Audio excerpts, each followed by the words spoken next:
मीनाक्षी गुप्ता और आप देख रहे हैं SPN 9 न्यूज। स्वागत है आपका हमारे खास कार्यक्रम सियासी सफर में। हमारे इस खास कार्यक्रम में अब तक हमने कई राजनेताओं की बात की, लेकिन आज हम बात करेंगे बीजेपी के उस दिग्गज नेता की जिसका पूर्व प्रधानमंत्री राजीव गांधी से बेहद करीब का रिश्ता है।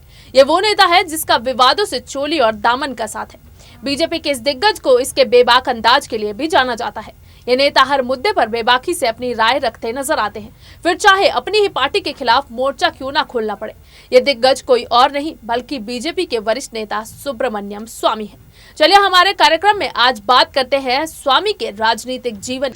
नेशनल हेराल्ड अखबार मामले में कांग्रेस अध्यक्ष सोनिया गांधी और उपाध्यक्ष राहुल गांधी को कोर्ट ले जाने वाले सुब्रमण्यम स्वामी हमेशा अलग अलग कारणों से चर्चित में रहे हैं। आपको बता दें, स्वामी को गणित और आर्थिक मामलों के साथ कानून का भी जानकार माना जाता है।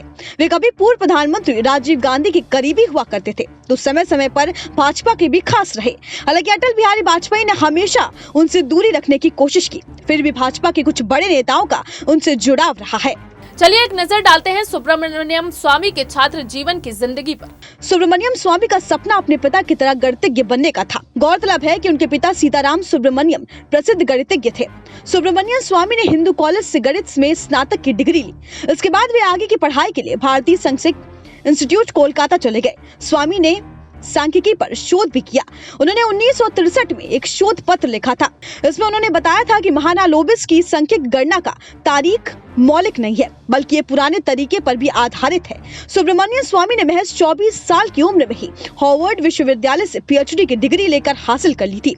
इसके बाद 27 साल में उन्होंने हार्वर्ड में ही गणित की टीचिंग शुरू कर दी। बाद में अमृत सेना ने 1968 में स्वामी को दिल्ली स्कूल ऑफ इकोनॉमिक्स में पढ़ाने के लिए आमंत्रित किया और स्वामी दिल्ली आ गए। साल 1959 में वे IIT दिल्ली से जुड़े। स्वामी के अलग अलग सेमिनारों में दिए गए आर्थिक सुधार संबंधी विपरीत बयानों से इंदिरा गांधी नाराज भी हुई।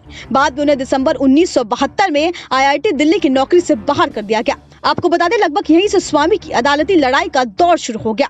उन्होंने इस फैसले के खिलाफ कोर्ट में अपील की। इतना ही नहीं, साल 1991 में इसका फैसला भी उनके पक्ष में आया। स्वामी ने एक दिन के लिए IIT ज्वाइन किया और फिर इस्तीफा दे दिया। चलिए अब बताते हैं आखिरकार स्वामी राज्यसभा कैसे पहुंचे। आपको बता दें, मोदी राज्यसभा में स्वामी को सीट देने के मामले में भी काफी हिचक रहे थे। कैबिनेट में जगह देने की बात तो बहुत दूर की थी, जबकि स्वामी 2014 में इसके लिए बेहद ललायित थे। राष्ट्रीय स्वयंसेवक संघ यानी कि RSS में कुछ प्रभावशाली लोगों ने मोदी से स्वामी के लिए सिफारिश की थी, लेकिन अब अपना चेहरा छिपाने की कोशिश कर रहे वही लोग इस बात से चिंतित थे कि स्वामी ने बहुत बड़ा झूठ बोला था। आपको बता दें, बीजेपी के वरिष्ठ नेता कहते हैं कि स्वामी को राज्यसभा में लाने का फैसला सोची समझी रणनीति का हिस्सा था ताकि उन्हें काबू में रखा जा सके। अपना नाम गुप्त रखने का अनुरोध करते हुए उस नेता ने कहा था कि प्रधानमंत्री कितने सही साबित हुए। अगर स्वामी को कैबिनेट में लिया गया होता तो सरकार की शांति भंग हो गई होती। बीजेपी के एक अन्य नेता ने अपने आरामदेह दफ्तर, जहां बड़ा सा तिरंगा लहराता है, के भीतर बैठे हुए कहा कि किसी भी मंत्रालय में वरिष्ठ पद या कैबिनेट रैंक देने का सवाल ही नहीं उठता। लेकिन उनका कहना है कि उनकी राय में स्वामी ये सब किसी राजनीतिक महत्वाकांक्षी के कारण नहीं कर सकते थे। उन्होंने कहा कि आपको समझना होगा कि डॉक्टर स्वामी अपनी आदत से मजबूर है। उन्हें विवाद खड़ा करने में आनंद आता है। असल में स्वामी के साथ द्वेष का एक जटिल इतिहास रहा है। विपक्षियों के साथ ही नहीं, अपनी पार्टी के नेताओं के साथ भी स्वामी के संबंध बेहद जटिल रहे हैं। हालांकि बीजेपी के सूत्र ये स्वीकारते हैं कि उनका मौजूदा बैर केंद्रीय वित्त मंत्री अरुण जेटली से है। स्वामी खास तरह की भाषा का इस्तेमाल करते हैं। आपको बता दें, जिसमें बात को घुमा फिरा कर कहते हुए नजर आते हैं, जो उनके फॉलोअर को गुदगुदाती है। उदाहरण के लिए राहुल गांधी को बुद्धि और बाबिनी को उपाधि दी गई। सोनिया गांधी को कुछ गुण रूप से रावण की दादी तड़का के नाम पर तिकेड़ के नाम पर बोला गया। अरविंद केजरीवाल का नाम शीट 420 रखा गया और आम आदमी पार्टी के अनुयायी को ऑपडॉट्स, कांग्रेस को कोगी से संबोधित किया जाता है। स्वामी को फॉलोअर का अनुमान है, जो कि जेटली महाभारत के शौकीन है, जिनके कारण कुरुक्षेत्र का युद्ध हुआ था। आपको बता दें, स्वामी हालांकि 77 साल के हो चुके हैं, फिर भी वे ट्विटर पर बिल्कुल सहज और हमेशा अप टू डेट रहते हैं। वे पिछले 7 वर्षों से ट्विटर पर लिखते आ रहे हैं, जिनमें उनका झगड़ालू स्वभाव अपमान करने और खुले तौर पर धमकी देने के लिए दिखाई देता है। उदाहरण के लिए इसे उल्लेख की बात करें कि लिखे जाने दिन ट्विटर पर उनकी एक अजीब धमकी दी जा सकती है। वो एक MMS UP से बंद थे और उन पर लांछन लगाया जाता था। उन्होंने कहा कि मैं समझता हूं कि ये सुधारने का वक्त आ गया है, लेकिन मैं अपनी आदत से मजबूर हूं। अब बात उन विवादों की जिनसे जुड़ा है स्वामी का नाम। स्वामी का बैर नाटकीय और तमाशेबाजी वाला था। इसमें कोई शक नहीं था कि वे बहस के स्तर को बहुत नीचे ले जाते थे, लेकिन ये भी सच है कि उनकी तीक्ष्ण बुद्धि से कोई इनकार नहीं कर सकता। अपनी इसी स्वभाव के अनुसार ये उनका बैर भाव ही था, जिसके चलते उन्हें हार्वर्ड में अर्थशास्त्री में पीएचडी करने की स्वीकृति मिली। प्रसिद्ध पीसी महालनोबिस स्वामी की संख्या शास्त्रीय पिता के परमेश्वर प्रतिबद्ध थे। उनकी प्रतिबद्धता ने नाराज स्वामी ने एक शोध पत्र लिखा, जिसने महालनोबिस के शोध पत्र को अमौलिक बताया। बता दें, स्वामी जी का अपना निजी करिश्मा भी था। वे जितनी आसानी से किसी को दुश्मन बना सकते थे, उतनी ही आसानी से उनको दोस्त भी बनाते। परिवार के सदस्यों ने जो अपनी पहचान गुप्त रखना चाहा, बताया कि स्वामी सार्वजनिक राय कुछ भी हो। एक लेख में उन्होंने मांग की कि मुसलमान गर्व के साथ कहें, वे भले ही मुसलमान हैं, लेकिन उनके पूर्वज हिंदू हैं।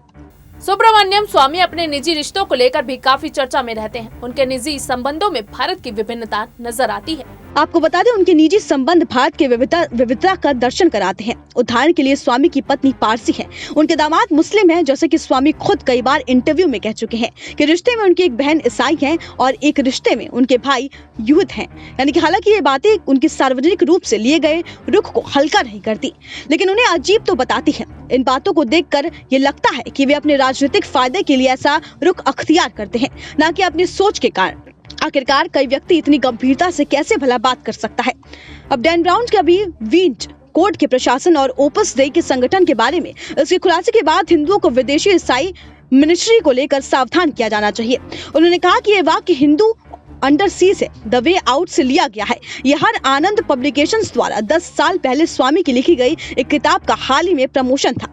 आपको बता दें, स्वामी के समर्थक खासकर के पत्रकार जिन्हें वे करीब रखते थे, उदाहरण के लिए जिन्होंने 2G में या फिर पूर्व वित्तीय मंत्री पी चिदम्बरम के बेटे कीर्ति चिदम्बरम के खिलाफ हवाला मामले में उनके साथ काम किया था।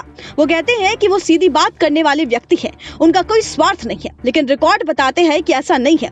बीजेपी के एक सूत्र के बताते हैं कि जेटली के कारण ही स्वामी को 2014 में दिल्ली से लोकसभा का टिकट मिला था।